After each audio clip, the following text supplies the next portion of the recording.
Le salon de la musique, en fait, c'est une envie de montrer aux jeunes qu'il y a des métiers de la musique complètement différents que d'être un artiste proprement dit.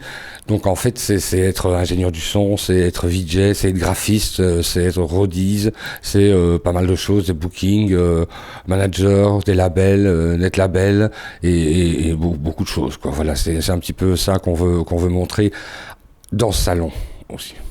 Dans le salon, on va retrouver pas mal des exposants, des sonorisateurs, des gens qui vont expliquer de nouveaux logiciels, du matériel aussi bien sono, des studios d'enregistrement, des labels, des agences de booking et des agences d'événements, ainsi évidemment que des artistes qui viendront présenter des albums ou des sets qu'ils viennent faire en tant que disc-jockey.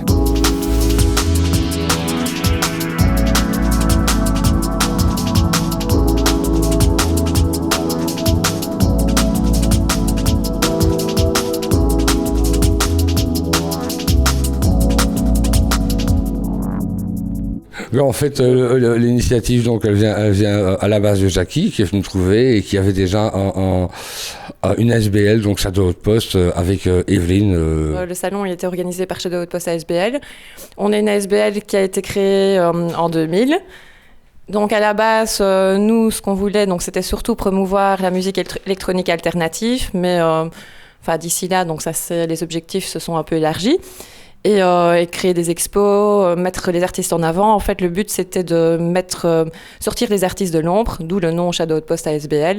Donc voilà, le but du salon, c'est toujours mettre les artistes hors de l'ombre, mais ainsi que toutes les personnes qui ont un rapport avec les métiers de la musique. Donc pas forcément toujours les grosses institutions, mais aussi les petites associations, les petits labels, et aussi tous les métiers relatifs à la musique, comme Kozak l'a dit tout à l'heure.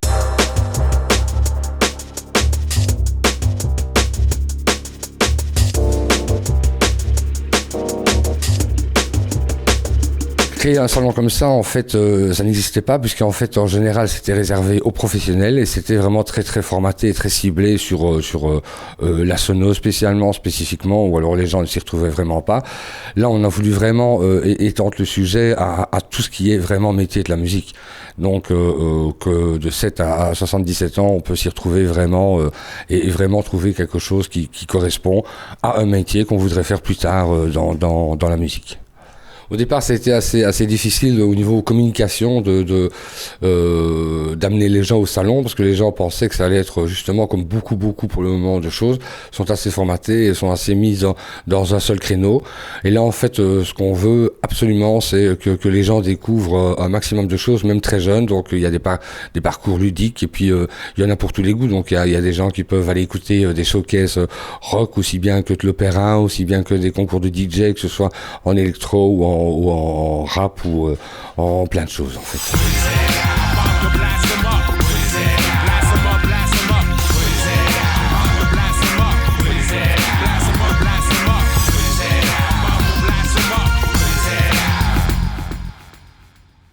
Formaté, en fait, c'est plus une plateforme qui regroupe un label, une organisation de soirée, mais aussi des DJ et producteurs que l'on essaye de promouvoir en tous les cas. Et donc on touche à plusieurs facettes des métiers de la musique et de la musique électronique en particulier, parce que on est non seulement promoteur de soirées, mais aussi,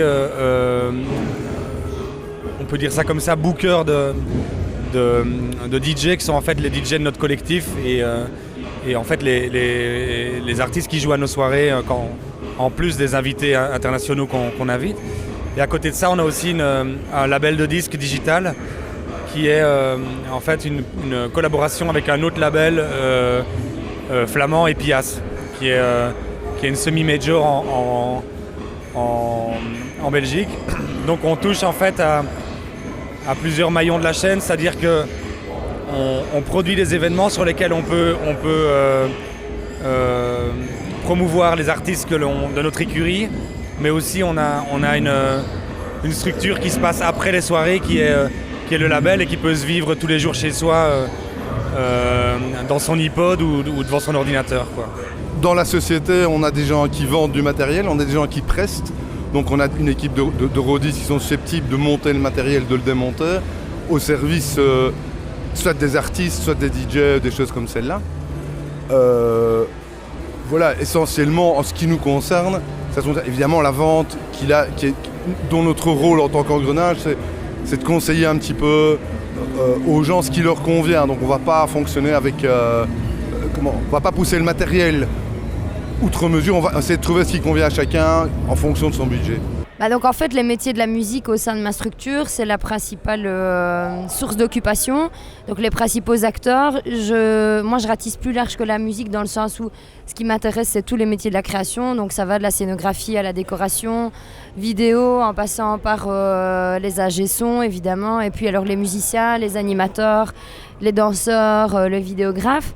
Donc voilà, moi j'ai décidé de faire ma carrière autour des métiers de la création parce que c'est ce qui me touche essentiellement dans la vie. Maintenant je crois qu'aussi c'est un fort vecteur économique ici dans la région. C'est encore mal structuré de façon globale, mais avec des événements comme celui-ci, ça tend à l'être et c'est une belle initiative, c'est bien. Alors Sculpture Records, c'est un label liégeois qui est là depuis 1999.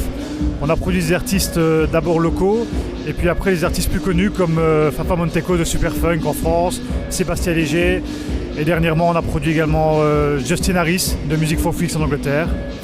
Et on était vinyle au départ et maintenant digital par la force des choses évidemment. Donc dans notre collectif il y a plusieurs branches. Il y a d'abord également le label qui suppose fatalement d'avoir une sélection musicale, donc un peu d'impresario musical pour un peu sélectionner les sorties qu'on va faire dans le futur. Puis il y a également un métier qui est la production, puisque moi-même je produis, on a pas mal de producteurs liégeois qui produisent pour notre label. Avec ça, on a le booking, avec un agent qui s'occupe un peu de nos artistes pour être représentés un peu partout dans les soirées en Wallonie et hors de frontières si on peut.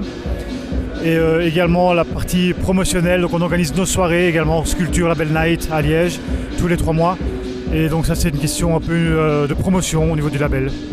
Donc nous, notre projet à nous, c'est le studio Final Step. C'est un studio de mastering avant tout, vinyle dans un premier temps, mais on peut aussi faire du mastering CD ou tous les formats digitaux. Et voilà.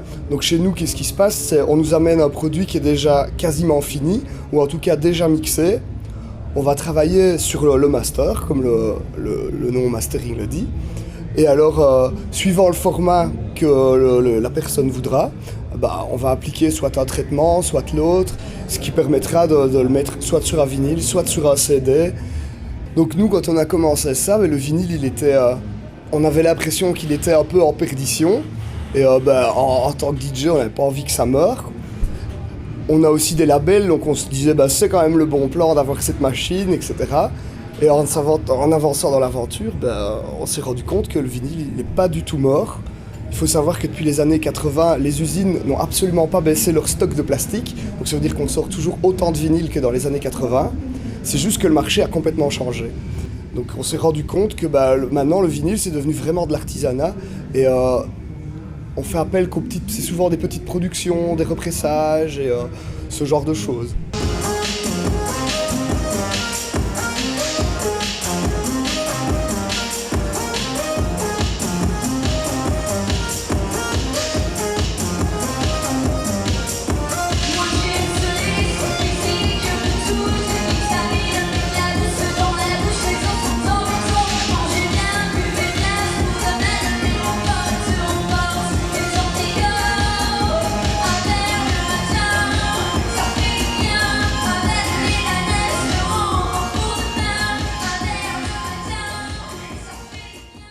Il n'y a pas vraiment de recette miracle ou de voie à suivre. Je vais dire toute tracée pour ce qui est de mon métier en tout cas. C'est surtout un peu du do it yourself, on doit un peu tout faire soi-même et on se fait soi-même au fil des expériences, au fil des aventures, au fil des échecs aussi. Et c'est très compliqué de rentrer dans ce milieu-là. En tout cas, évidemment, il y a des fonctions très précises comme de directeur artistique. Mais après, on est à une époque où il y a très peu de place en réalité prédéfinie exactement pour une compétence. Et donc, on est souvent amené à toucher à tout et à faire aussi bien de la promotion que de la direction artistique, que même du travail de terrain et des travails, je veux dire, même physique, de montage et de démontage d'événements. Et je pense que pour celui qui veut se lancer dans ce milieu-là, il faut juste se dire qu'il n'y a pas vraiment de règles. Et qu'en fait, les règles, c'est un peu nous qui les fixons par ce qu'on veut faire de nos événements et ce qu'on veut faire de notre structure. Par exemple, dans le cas du label, moi, j'ai un label qui est vraiment très indépendant et très underground. Mais là, voilà, on a essayé de faire notre dernière sortie, qui est un groupe qui s'appelle AKS. On a essayé de le placer en radio, et voilà, c'est nous qui avons été dans les radios, à Studio Bruxelles chez Pure FM, mais aussi dans les radios un peu plus commerciales et du secteur privé et plus public. Voilà, on a tout fait nous-mêmes, donc moi j'ai aussi bien choisi le groupe que donner une ligne directrice au morceau, que donner une ligne directrice à la pochette du disque qu'on en a fait, que d'aller moi-même dans les radios essayer de le pousser et aussi moi-même organiser les concerts de ce groupe-là. Donc je pense qu'il n'y a pas de réel chemin à suivre et de vraie place en fait prédestinée à ça, à part de travailler vraiment dans une grosse structure où ça s'apparente plus à un travail de bureau en fait, et qui n'est pas du tout ce que nous on veut faire, parce que nous on veut aussi se casser la gueule et on veut aussi prendre des coups parce qu'on a monté notre projet nous-mêmes et tout seul. Et donc voilà, donc si je devais conseiller quelque chose à des jeunes, c'est simplement d'essayer de faire ce qu'ils aiment et de commencer par la première marche et de monter petit à petit l'escalier, quoi. Et voilà. Alors c'est pas un nouveau métier, la grosse différence peut-être par rapport à avant, c'est que maintenant on est obligé un peu de se diversifier. Avant il y avait les disjockeys, les organisateurs, les gens qui avaient des labels, et maintenant on fait un peu tout parce que le potentiel financier est très mince aussi, il faut l'avouer. Donc on n'a pas le choix de faire tout soi-même. Donc on essaye un peu d'apprendre à faire un peu tous dans le métier de la musique, quoi. Non, c'est de la passion, c'est clairement, enfin, si moi je fais le boulot que je fais, c'est parce que j'aime bien la musique. Donc c'est au départ, un intérêt, un démarrage en tant que DJ, tu commences à faire comment on va dire, t'animes un peu les soirées, etc. Et puis finalement, de fil en aiguille, tu te dis, bon, l'éclairage, le matériel, c'est intéressant, donc on embraye dans ce genre et puis on ouvre un magasin. À la base, moi, étant jeune, j'étais persuadé que je pourrais vivre de mes productions et des quelques sets qu'on fait à gauche, à droite. Or, on se rend vite compte que c'est pas toujours possible, quoi. Il n'y a pas beaucoup de gens qui arrivent à aller jusque-là. Donc, la solution pour vivre de sa passion, c'est un peu de s'ouvrir à d'autres horizons dans le milieu. Alors là, il y a des tonnes et des tonnes de boulot. Je vois pour moi, je travaille pas mal dans le studio, mais aussi à faire le son de certains groupes, etc. en concert. À côté de ça, il reste plein d'autres postes à occuper. Il y a la lumière, il y a la vidéo. Une scène qui se monte, c'est 30 personnes qu'il faut pour la monter, donc ça fait beaucoup de personnel. On a besoin de personnel toutes les semaines et des milliers de personnes pour un concert qui se passe. Ce n'est pas que 5 personnes sur scène, c'est toute une armée de gens qui travaillent là-dessus. Et au fait, au final, les métiers de la musique, c'est quelque chose de très ouvert et qui n'est pas du tout inaccessible, comme la plupart des gens pourraient le croire. Et surtout, il existe maintenant, j'ai l'impression que c'est un peu plus accessible maintenant, il existe beaucoup d'écoles et de formations qui permettent justement d'accéder à ces métiers-là sans devoir se former sur le tas et de faire du bénévolat pendant des années, comme c'était le cas il y a une dizaine d'années, peut-être 20 même maintenant. Il y a pas mal de jeunes qui sont fascinés soit par l'éclairage, soit par le son, et à ce moment-là, en règle générale, on a parlé des DJ, c'est dit, maintenant il y a des écoles qui sont spécifiques pour ça. Donc par exemple l'IAD à Bruxelles, ça c'est pour le son, on va apprendre à quelqu'un à mixer, à avoir une oreille, que mixer soit en studio, soit en live, donc pour des concerts, etc. Donc ça vient des ingénieurs du son en soi. Donc je dirais que pour ceux qui veulent commencer, finalement ce genre de salon c'est une belle initiative, qu'évidemment il faut essayer de se professionnaliser et que c'est pas évident, mais que dans ce genre d'événements où les rencontres sont plutôt informelles, c'est un premier pas vers la professionnalisation parce qu'on est ensemble, qu'on se présente les uns aux autres, peu importe le style musical. Je pense que ça c'est important aussi de rester ouvert, rester à l'écoute de ce qui se fait tout en étant fidèle au message qu'on veut faire passer. Et ne pas hésiter à regarder ce qui se fait ailleurs aussi, s'en inspirer pour amener du frais, du neuf dans la ville d'où on vient. Voilà. Alors l'organisation des soirées, elle génère pas des emplois CDI à long terme évidemment, mais elle permet quand même de payer les artistes, parce qu'au niveau digital, niveau vente de musique, c'est pratiquement nul, hein, c'est très faible ce qu'on gagne sur une sortie vinyle, sur une sortie digitale. Donc ça permet de payer les artistes, ça permet d'équilibrer les comptes, par exemple pour développer un site web pour le label. On permet d'avoir des rentrées financières à ce niveau-là. Ça permet aussi de payer les masterings, qui des fois ne sont pas remboursés par la vente du digital. Donc ça crée quand même un petit emploi. Voilà. Pas assez, mais c'est un début.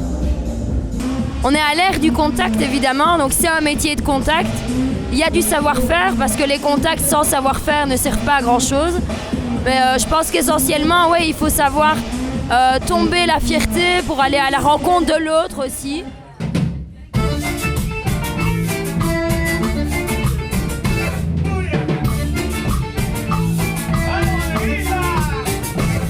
Caminando por las calles, mirando las paredes, esa es la niña de la cual me enamoré.